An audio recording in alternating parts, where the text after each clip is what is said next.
Sejak lama, tanpa sadar, kita belajar bahwa menjadi anak baik adalah cara paling aman untuk diterima. Kita belajar tersenyum meski hati sedang tidak tenang.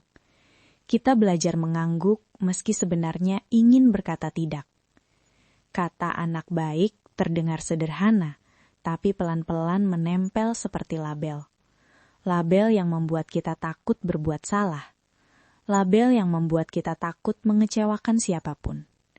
Kita tumbuh dengan keyakinan bahwa nilai diri kita ada pada seberapa menyenangkan kita bagi orang lain. Maka setiap kali muncul keinginan untuk menolak, ada rasa bersalah yang langsung mengikuti. Kita bertanya dalam hati, apakah kita masih pantas disebut baik jika memilih diri sendiri? Perasaan itu halus, tapi terus menekan. Dan tanpa disadari, kita mulai hidup mengikuti ekspektasi, bukan kebutuhan. Kita tidak sadar kapan terakhir kali benar-benar jujur pada diri sendiri. Karena sejak awal, kita diajari untuk lebih dulu mengerti orang lain, bukan untuk lebih dulu mengerti diri sendiri.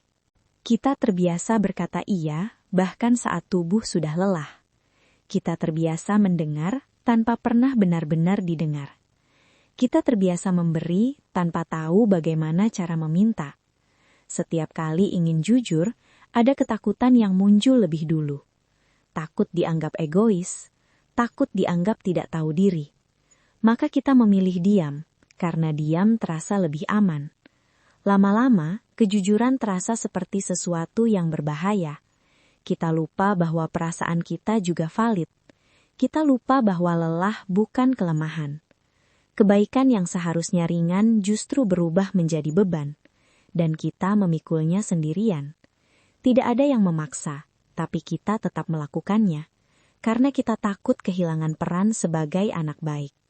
Ada titik di mana tubuh mulai berbicara lebih jujur daripada mulut kita. Lelah datang tanpa izin. Perasaan kosong muncul tanpa alasan yang jelas. Kita mulai mempertanyakan kenapa semua ini terasa berat. Kita sudah berusaha jadi baik, tapi kenapa tetap tidak cukup? Tidak ada rasa puas, hanya tuntutan baru. Di sini, kita mulai ingin berhenti. Berhenti berusaha keras. Berhenti berpura-pura kuat. Tapi rasa bersalah menahan kita di tempat. Kita takut jika berhenti, kita akan kehilangan segalanya. Kita takut dicap berubah.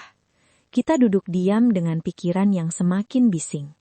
Dan untuk pertama kalinya, kita mengakui bahwa kita benar-benar lelah. Di titik ini, kita tidak hanya lelah, tapi juga kecewa pada diri sendiri. Kita merasa gagal menjadi versi yang diharapkan. Gagal menjadi anak baik yang selalu kuat. Gagal menjadi orang yang selalu siap. Kita mulai mempertanyakan nilai diri kita. Apakah kita hanya layak dicintai saat berguna? Saat tidak sanggup lagi, kita merasa tidak pantas. Perasaan itu menekan, berat, dan sunyi. Kita menarik diri bukan karena tidak peduli, tapi karena terlalu peduli. Kita kehabisan tenaga untuk terus menyenangkan semua orang. Dan di keheningan itu, ada rasa ingin menghilang sejenak. Bukan untuk lari, tapi untuk bernafas. Kita menyadari betapa jauhnya kita dari diri sendiri, dan betapa lama kita mengabaikan perasaan kita sendiri. Perlahan, kita mulai menyadari bahwa menjadi anak baik bukan berarti mengorbankan diri sendiri. Kita mulai melihat bahwa batas bukan tanda kebencian. Batas adalah bentuk kepedulian. Kita belajar bahwa mengatakan tidak bukan dosa. Kita belajar bahwa lelah perlu didengarkan. Kita belajar bahwa perasaan kita sah. Tidak semua orang akan mengerti dan itu tidak apa-apa. Kita tidak diciptakan untuk menyenangkan semua orang. Kita diciptakan untuk hidup dengan jujur. Pelan-pelan, nafas terasa lebih ringan. Bahu terasa sedikit lebih longgar. Kita masih baik meski tidak selalu mengalah. Kita masih peduli meski memilih diri sendiri. Dan itu cukup. Hari ini, kamu tidak harus membuktikan apapun. Kamu tidak perlu selalu kuat. Kamu tidak perlu selalu siap. Kamu cukup menjadi dirimu sendiri. Menjadi manusia dengan batas, menjadi manusia dengan perasaan, menjadi manusia yang kadang lelah. Kamu tetap berharga, bukan karena seberapa baik kamu di mata orang lain, tapi karena kamu ada, dan itu sudah cukup. Kamu boleh beristirahat, kamu boleh memilih dirimu sendiri. Kamu tetap pantas dicintai, bahkan tanpa label anak baik.